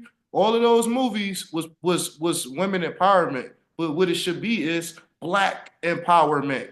And I think it's a problem when it comes to the guys. We feel like we're getting pushed away because of these type of narratives. You know what I'm saying? So it's like, dang, well, I don't want to rock with that because she kind of like he said, independent, maybe I could work with him and I do this. I'm just not gonna deal with that. You know what I'm saying? I want somebody that want to work. We can work together as a unit. I don't care what you look like. If it's your race or whatever it may be, your religion. It's about this. So I think that's one thing that I feel like as men, when we hear the black woman, it's almost like y'all pushing us away from y'all. Do anybody agree with me, men? I would say like also, like to your point, like the separation also comes from all these nonprofit organizations out here that are put in place to target our community. They put out so many nonprofits and get all these donations. Oh, we got this problem in the black community with fathers not being there. We got this problem in the black community with domestic violence. We got this problem in community with people not eating. Why can't we just take charge of our own issues if there's if and put our but to get these people out our business, all these governments people and all these other succubuses sucking all the money out, coming in trying to fix our issues. You know, I think that's causing a separation because I mean they marketed it like being a single mom or being a single woman is a flex. And I guarantee you, it's a whole lot of women in Atlanta that do not feel that it is a flex to be a single woman. I've been down there, and it was like Atlanta, Miami. It was like I was a piece of meat walking into the club, and I for that reason I don't go back down there. It's just, but it's like that. It's not a flex, and we need to figure out how to bring this community back together and get this government and all these nonprofits and all these people out our business. Yeah, it's the one thing too, and I want a woman to speak, is knowing who the true enemy is. We are not your enemy, women. It's not us. Who is the true enemy? And I feel like a lot of times we, as let's just say black men, which would be black women too, but they say black men did this, black men did this, black men did this. So we get the root of everything. Anything that's going on that's bad, they always put it on us. You know what I'm saying? So it's like we wear so many hats. Like we go out in this world, like even me, man, I'm going out there fighting for kids and raising money, giving out turkeys, toys, cleats, and they still treat me like I'm a piece of shit. I ain't got, and I'm the me wearing the suit and all this, and that shit don't mean nothing. You know what I'm saying? And I'm fighting for us as a whole, and I still have to work 10 times harder. So I just feel like we just need to know who our true enemy is, and and P, that's being on code. We don't know our true enemy as a people. I do. You know what I'm saying? That's why I don't fault my women or fault the younger generation males that's doing certain things. I'm going to the schools. I'm working with a lot of single moms and doing all these different things. We got to know who our true enemy is, and it's not black men. Any women want to speak? No, what I was thinking though, everybody was talking. Do we look at just as far we talking about everybody's the trauma and the stuff that black people live through? It seems sometimes that love for us is mistaken as trauma bonding. It is. It really is. That's why I said we don't know the true definition of love. Like we getting all off the topic. Like it's still segregation and divide. Like that's not the topic. We need to come together as our own community and start defining, redefining what these Well, things mean to us. well, that's what I'm saying. We have to know who our enemy is. We can't do nothing if we trying to come together and do all this stuff and we constantly getting stabbed in the back by someone else. How can we move forward? It's an attack on family right now. Do y'all see And any that's why black you gotta family show? Do y'all see any black family shows right now? How Nope. many black family shows we got? It's either a single dad that's raising his daughter, a single mom, or you have a same sex couple. So we get hit with so many different targets, and it's like, no, you. No, know who your enemy is, because when you know who your enemy is and how they think, now we can come together and we can move forward. And I So think, and I think, can I add? Because I was listening. I was trying to stay on the quiet side. I know you want the ladies to go ahead, go speak. ahead, go ahead. You got it. But well, one of the things that I hear is it's almost like he talked about trauma bonding a couple of seconds ago. It's almost like we trying to compete with each other for who trauma is the strongest or the loudest. And I think Yeah. part of the issue there for me is when the mentality needs to be more of an understanding, and then, like you said, being solution oriented, being able to put something in place. Because the reality is, all of us got it fucked up in one way or another. There's things that internally we need to fix when we regulate our relationship with each other. And it's stuff that is undeniably an attack on us as a people. It's spiritual implications behind that. It's a thousand other things to consider. But I just think it's like I'm trying to get you to understand how, as a black man, I got to go through an X, Y, and Z. And you trying to get me to understand how, as a black woman, you deal with A, B, C, D. And instead of us just really trying to come together to create a solution for these things that's burdening us, it's almost like we trying to see which one is louder, and then now we got to follow that person, which is to me when the trauma bonding decisions really come in, because neither party is operating at their full capacity, and that's why it's a whole bunch of loss. That's why it's a whole bunch of misguidance. That's why it's all over the place. Because we saying that you're supposed to provide, and the thing that bothers me, even with provision, is that we always take it financial. That's mental. That's emotional. That's spiritual. So what's happening is when you got people that's operating like dude said earlier, the fleas in the jar, we over here settling once we get an opportunity to do something to jump to a certain height, and we design to jump way further than that. But nobody's locked in on that. We operating from within the hurt. And I think as soon as we figure out, like, hey, whatever this woman is dealing with is my problem as well. As a man, it's mine too. If I'm saying I'm going outside and I feel like I automatically got a target on my back and they don't love me, it should be just as important for that woman while she doing the things she need to do to make sure that I come in an environment where I can feel love. And then I'm gonna say this and then I'm done. This is the thing I've been telling people. I'm not responsible for somebody's healing, but I am responsible for creating an environment that they can heal in. How you take the steps to get to where you need to, that's your thing, that's your option, that's your choice. But I don't gotta add to the problem. And I think we gotta understand like this whole thing has been about getting us separate. So until we prioritize the unity in that, we're gonna Yes. get Umar making statements like this. We're gonna get people idolizing different mentalities. They're gonna keep pushing independent, even if it's damaging a cohesive household unit.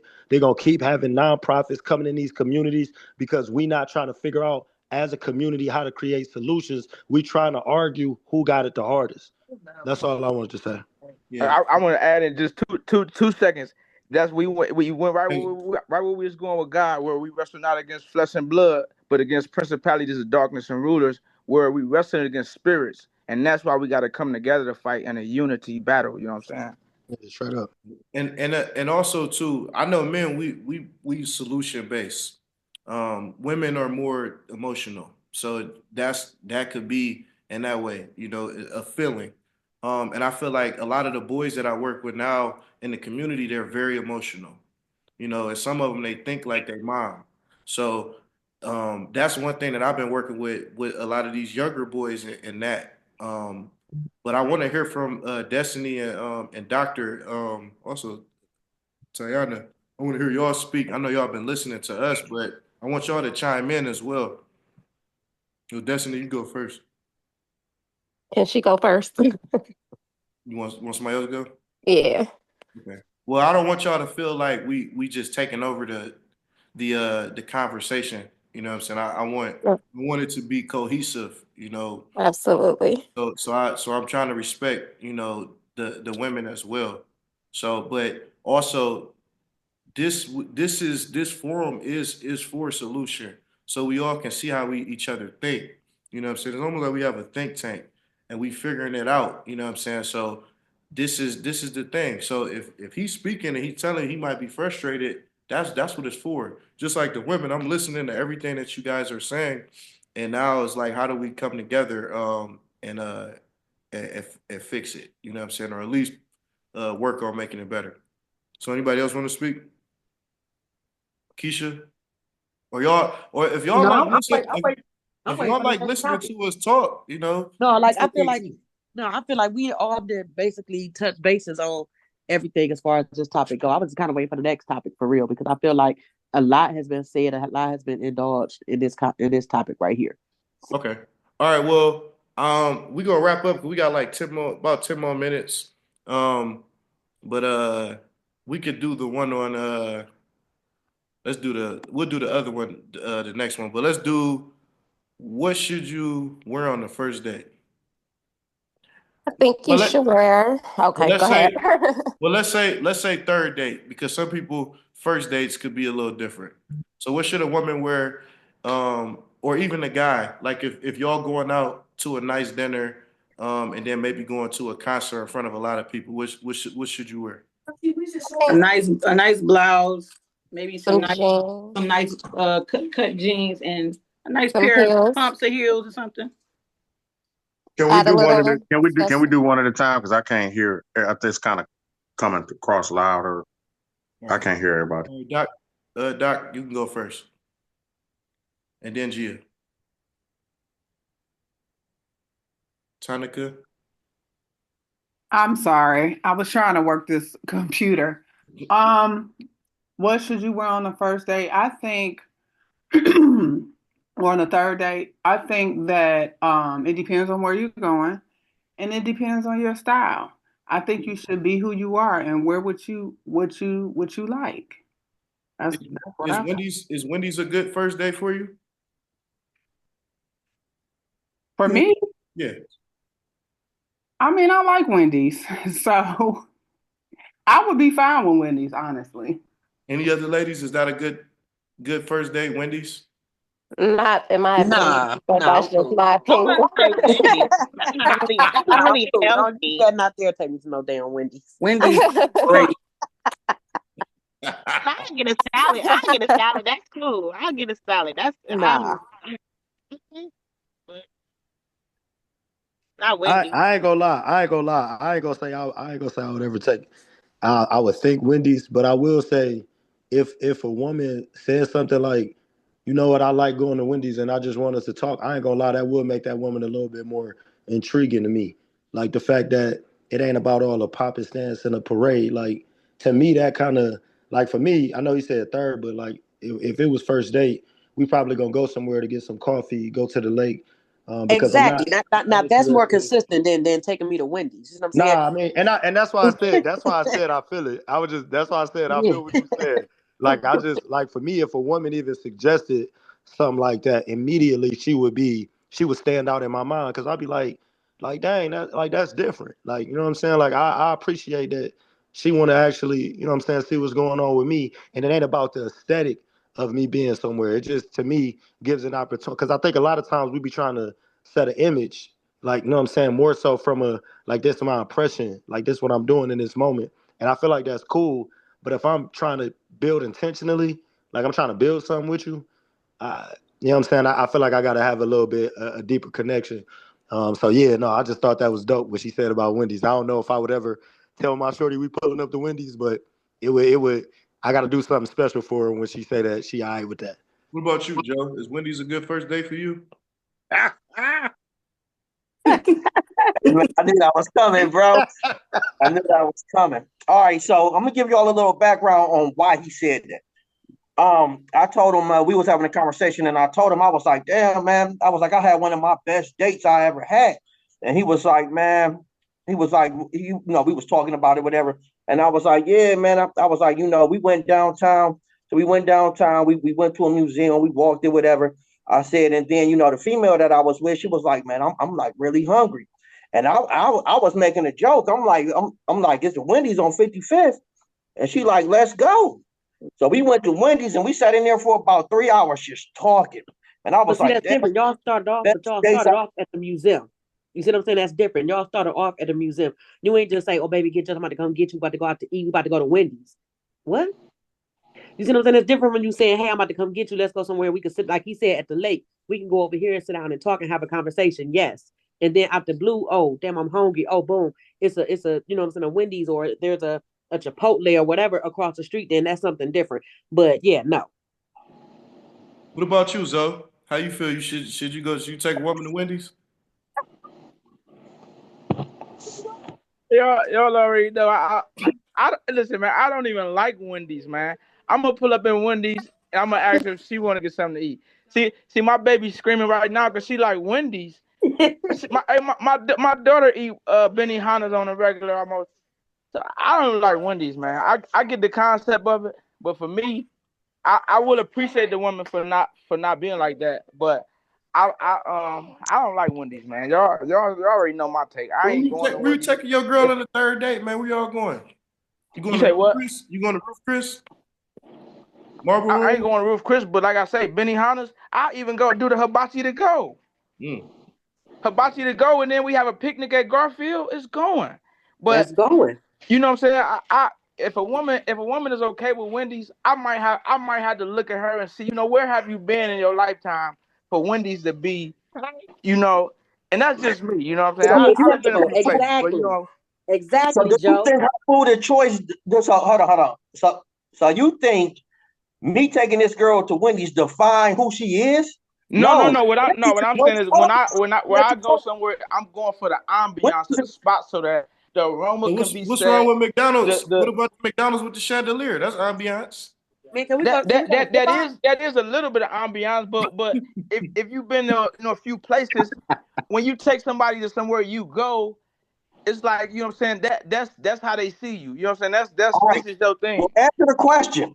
My I don't. I question don't was, think. do I you don't think think that's true, Wendy's Zoe. define who that woman was? No, That's no, no. not. Do you That's think not true. That's not Wendy's I'm not. true. define No, I'm who not saying it. I'm not saying to say nothing about her. All I'm saying to say more about me than to do about No, her. that's the question. The question is, do you think me taking somebody to Wendy's define define who that woman is, or define who I am? In some ways, it possibly could. Okay. I don't think. All right, let me I jump don't in. Let think. me jump in. Go ahead, Y'all didn't G. ask me. Go Y'all ahead, didn't ask G. me. Hold on. Let me tell you something. So that's a very good segue into for the men. So let me jump in. So Wendy's, I don't agree that it defines who anybody is, because I said it's not going to define that individual as a person, but it's going, and not for the guy or the female.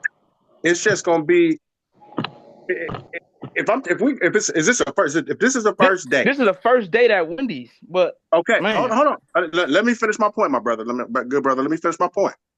If we going out and I say, hey, you want to do something, she may not even want to go to Wendy's. She may want to go for a walk. I may not even want. What if I took her for a walk? Would that be better than going to Wendy's? Because I'm not spending no money on you. I may not Yes. even like you to yeah, spend no that's Wendy's. what I Hold said. on. That's why I Please said let go me to the finish. Please park. let me finish. Please let me finish my point. I may not even like her enough to spend no money on. Right? So I may not even. I may even stunt like I don't even have a car because I want to know what she's about. You know what I mean? I've done that. And I've had, and for 2 dates, I've done that. And I had the woman pick me up in a Mercedes Benz and take me home. She didn't even know I had a car. You got what I'm saying? She didn't know. She had a whole different perspective of me. But when we went, but when we went on our other dates, and we ended up at Taste, when we ended up at the Marble Room, you know, after we went to a fast food restaurant, then she realized who she was dealing with. You See, got that what I'm doesn't saying? define who you was though. You It were didn't still define who I was. right. You were still you. She Guys, was that's still her. what you have to ask the woman too. Like, what do she like? All women don't like Wendy's. I don't want to go to Wendy's. I eat a salad and be cool. I I mean, that's what I say. Health is wealth. You know what I mean? I don't have to be in the man pocket. If you're really there for the person, the well, whole ambiance is going to be different. the story Exactly. was I said, hey, there's a Wendy's on East 55th. She Yeah, said, that's cool. cool. Yeah, that's Yeah, cool. Joe, That's Joe, cool. your Like, y'all situation was vibing, cool, y'all Joe. cool. That's Yeah, Joe, your situation was cool. We talking about if you hit a woman up on a first date and you say, "Hey, I'm about to come pick you up. We about to go kick it," and you go to Wendy's. That's what I'm talking about. Like, you know what I'm saying? I don't think that you setting your best No, foot forward if you Wendy's, trying to bro. impress her, and you really got somebody you like, and you say, "Hey, I'm about to take you to Wendy's." I mean, that's like if a woman called me and tell me that I would mind going, but it's not gonna be like I put it on the radar. Like, oh yeah, she took me to Wendy's. So let Not me not that ask you I'm this. looking at nothing specific, but it's just that's the start of my mindset as far as what this about to be about. Even before we Well, have a hold on, hold on, hold on, conversation hold and on. all of that. Let me piggyback on what you're saying, good brother. So if you take her to the Marble Room the first date, is that gonna be that's what you're gonna do the whole time throughout the course of the relationship? Because if you can't keep up with that and you can't keep up with that Yeah, standard, yeah, then that's why I've been that told might that. be a problem for But your see, relationship it's later not on. about the money to it's not about the money to me. If I can do it, that may be just a few dollars. You know what I'm saying? Where if I'm a dude, I'm making money. I got my place stable. I'm good. That's a few dollars to spend to go have a good time, which is gonna be spent anyway. If you drink, if you smoke, if you do whatever you do, you're gonna spend them few dollars.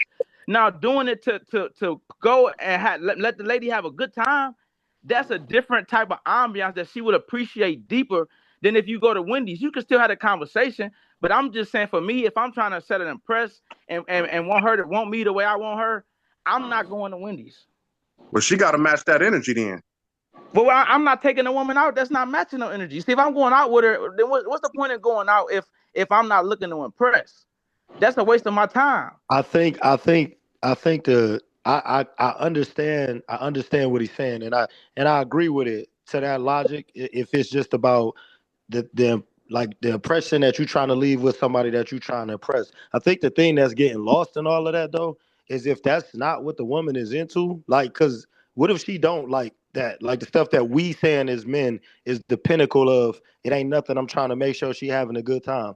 Because I know women that's put off by that because they feel like Yep. the man trying to buy access or trying to set something. It ain't even about the continuous of the standard. It's like, But it don't what got if to I be just specific. That's why I say go to the park. But what I'm saying is, I'm just saying Wendy's are the first date to me. It's just no, not somewhere I'm I agree going. with you on that. I agree with you on that. That, My that first that's what look that's at why that's why Caliber. I said we can go get food and go to the park. It's free, or we can do Just whatever. But I'm just saying, in my mindset, I'm the caliber type person. I like I said, I don't even go to Wendy's often. So for me to say, hey, let's go to Wendy's, like you said, I like to walk in the park. I like to sit in the car and just let's we can have wine and sit outside and talk. I think where it get let's weird though. I think where it get weird though is when we start equating. I think maybe you just saying like what your taste is. I think when Yeah, we turn into that's words all I've like been saying. That's why I said I'm yeah, just but not going to Wendy's. that's why I'm trying to translate because when you say caliber, that's less about taste let and that's more let about rank. let the doctor speak. I want to hear her Oh perspective. yeah, for sure, for sure. So my perspective on that is this. Yes, I do like Wendy's. And when I go out with someone, it's not about the meal because I can buy my own meal. If I'm looking at a person as far as what restaurant they take me to me that doesn't make any sense. I'm trying to get to know the person, not a Mhm. not a meal. So if somebody say, "Hey, let's go to Wendy's," I like to talk. Listen, let me get that meal at Wendy's, and we're Oh, gonna have a grand conversation for 2, 3, 4, 5 hours. And that's It's what not happened. about the meal. Yep. what about you other ladies? Do y'all feel like a man should put more effort into the first couple of dates? Like should it be a walk or should he actually like take you out somewhere so you can get dressed? What about you, Diana? Dianana? We haven't heard from you. I think I spelled your name. We're gonna call you DB. Is that a picture or a video? Go ahead, Destiny. You can speak. She not muting her. Um, for me personally, I would say for the first date, I would want him just to see the initiative and kind of go from there. I don't mind planning dates. I can reciprocate. I actually like planning dates, but if I'm just getting to know you, like we had a couple conversations, we decided we wanted to go somewhere, I'll give my input. But for me personally, I would want to sit back and see what you come up with. And I will be open. Like if you said, let's go grab some coffee, let's take a walk in the park, I'll be down for whatever. I just want to see exactly what you're into and how you're coming with it. What about you, Tayana?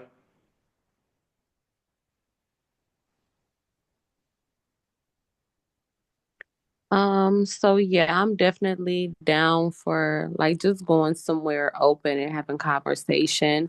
I do feel like men are natural born like leaders and chasers. So I would like for a guy to put in a little more thought either into just the date or like getting to know the type of things that I'm, into and then going from there. But yeah, it doesn't have to be something where we just spending money. We could, just go and get to know each other, have conversation. Yeah, What that's about you, pretty. So, G? ooh. Gia, then you can go ahead, Twan, right after her. Gia. Huh? Gia, not G. I know Oh. you like Blade today, but Gia. All right, go ahead, Twan. She's not speaking. That might, man. Oh man. That might be why the snow bunnies is winning, like Umar said though. Why is that? Because they chasing the brothers that's the high quality guys, and the sisters want the guys to chase them when the numbers don't add up. That's not what was stated. I know that's not what was said, but that's what I'm saying. It just came to my thought. Like Uh, that might be what it is. mm, Like Wait, if say, hey, if wait, say that again. Wait, hey, say that again, G. if Umar is saying that the snow bunnies is winning, basically that's what he was saying in his situation in the previous what was it the previous subject. It might be because we doing it the opposite way, and the white women are doing another way. Yeah, So what if they don't. what if our sisters started pursuing us and the quality men that they want? You take me out on a date. We about to get into some cooking. Oh, What, what if you what? Because I mean, if I got it going on, which I'm a kind of dude to think I do, I'm not conceited. But if I got something going on, why wouldn't you want me like you would think I should want you? So you saying No, you ain't had no black women take you out on a date, and I white don't. women have? No, yeah, I was gonna say I don't feel like that's what's being said. Like it's not that black women or women period don't, court men as well. Like obviously if we're dating, we get to know each other. Yeah, I'm the type I take out guys. I like to see guys smile, have a good time. It's nothing. But it's yeah, that wasn't it. So if that's why, like I just don't want to feel like I'm chasing a man. Like in the beginning, I feel like a guy should be putting in some sort of thought to a date. And again, you do not have to spend money, but you need to put in some thought and some effort. Do y'all think that a woman could pursue a guy? You think I pursue. Yeah, Yes, that's what I'm Yes. saying. no. Absolutely. because Yes. If I'm interested, I will pursue you. I was about to say, it was this guy that I was watching speak, and he said something, and it makes some women upset when I repeat it, but I believe it to the point of what they saying. They gonna go after what they want. They said the only time women put rules on dude is when they're not really interested in him. The mm, I woman that's can interested in agree. you, she gonna say something to you. She gonna speak up. Me personally, I think the whole chase thing is to me where it get weird at, because it's like, why we even talking like this? Like, why is it about somebody chasing anybody anywhere? I'm mutually interested in you. You Yeah. mutually interested in me. Let's have a conversation and see if we can build a foundation from that space of interest. I'm not like, you're not making me want you more, because I don't know, man. Maybe Mm, my perspective different. You know what I'm saying? I'm 34. I've already been married and had that backstory and all of mm, that. So for me, wherever we at, if we in union, we making moves together. Like I want her to feel desired. It's her desire for me to share that same feeling. It ain't got nothing to do with none of that other. Like we not into none of Right. that when we locked in. Like it's just, hey, babe, you look good today. I want to take you out. It ain't like that. It's just weird to me that we be into that. Like I don't know where we I got to agree. that, but So, so, I'm just locked in on so is making men her supposed feel to? good. So is we saying that women supposed to court the men, or is the men supposed to court the women? What we saying, Doctor It's G? You saying it should saying? be equal. It should be Yeah, it should equal. be mutual. Oh, nothing wrong with that. Either or.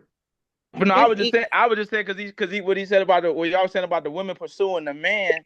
Like I mean, in the divine order, I don't. I mean, it just seems crazy for it to turn it around, and then the women is now proposing to the men and stuff like that, which we do see. That's But is another. that what we aiming at, or are That's we Yeah, another still that, aiming season. at? I think we see that, but I think that's more of an extreme to the That's context that we referring to. Well, We no, just I saying know. that I'm there just should saying. I'm be. saying an example, but I'm just saying that would be the end goal of women pursuing men. It would Well, be why? Nah, them. I don't That's think not a that. that's not a I pursuit. That's still, No, not that's why is the nah. why is the white women pursuing all these black men then? yeah. They have to They're get them. different. That's They have a to different practice. kind of thing. Like we need. That's why I said we need to change the trajectory of what we define love is. They are trying to hunt y'all. That's what they Well, do. Like, come on, we well, talking about against I feel black like people. Black people. I feel like a lot of us got a lot of pride, so we don't want to put our pride to the side to step up when we know we're supposed to step up. Yep, Period. yep. yeah. Hmm. I know back in like the medieval days and even after that too, um we dated based on legacy, and it was about business. So if I had a daughter and Gary had a daughter, we would give our daughter to this family so that way we can keep our money within the family. I think that a lot of times when it comes to love, I think love is different from building a generational wealth too. A lot of us don't think about that, you know what I'm saying, as far as Mm. the future. Um, G, can you help me expound on that? Say that again. Remember we was talking about that, like, remember back in the day how, say if you had a daughter and I had a daughter, or you had a son and I had a daughter, this my daughter, that's your son, so that way we keep our money within the family. Um, Yeah, because we it was farms and sharecropping and all that. They do this stuff in other countries even. And I mean and some concepts, I guess the Jack and Jill concept, is and here in Ohio is kind of like that as well for the black couples. They want they kids doing activities and things like together. The families are kind of networking and keeping their money together. I mean, you got arranged marriages overseas in different countries. Because if I got 100 cows and you got 100 cows, and then our kids come together, hey, what, we in business. It's a family. It's about the family name. so In so India, so is that based off love? Because I've been hearing love for the last hour, but was that love? Man, love is law, family is business. Doctor Winston and Let G speak. Pilates tell you that. Let G speak though. Is that based is on love? that's based on economics. That's not based on love. Thank you. It's based on their bloodlines and keeping everything going. That's because love ain't based on feelings like we think. And it's based on their economics, which is most likely why our community is still in the condition that we're in, And and to go and, back and why like to what go back to you your point, G, you were talking about the white women winning, and I'm not saying they are, but they basing their family off of wealth. So if they sitting there at these practices and they trying to get these athletes for their money and all that, it's for that. Is that gold digging, or is that them trying to take our black wealth and put it into their family? I do think it's about economics and it's about wealth. I do think so. I mean, if we look at the most recent case right now, and it's not a knock on, but I mean, it's all in the news. I mean, you look at it like it's not just white women that end up divorcing these rich black guys or whatever. It's some black women that do it too, and then, so the system is getting. I mean, these brothers is getting hit every which way. So if we just focusing on just the white women, you know, I do think it's about economics for them. I do. And they're being, they pursue, they chase, and that's what they do, and they end up getting the guy. Look at Richie Paul, for example. You know, he chose Adele. You know, but they equally have wealth. You know, Kobe I Bryant. don't think some of the white women that are out there are pursuing these guys that aren't like quote unquote equally yoked with wealth. They You family know, wouldn't they family wouldn't even accept somebody that was average, like a black guy that was average. yeah. They family wouldn't even accept that. That guy has to come with some type of wealth or economics. But even if you and I feel like that's a thing that we need to look at within our relationships, economics. A woman might make $170,000 a year. That guy makes $70,000 a year. You know what y'all make together? How much is that? That what, 200 something thousand dollars? So I think it's not about looking at it from this is what I got, this is what you got. No, put y'all stuff together. It's family. And that's why they try to break us up and divide us. Everything is about family at the end of the day. Because if your kids take on whatever you have, now you create these generations. You create that generational wealth.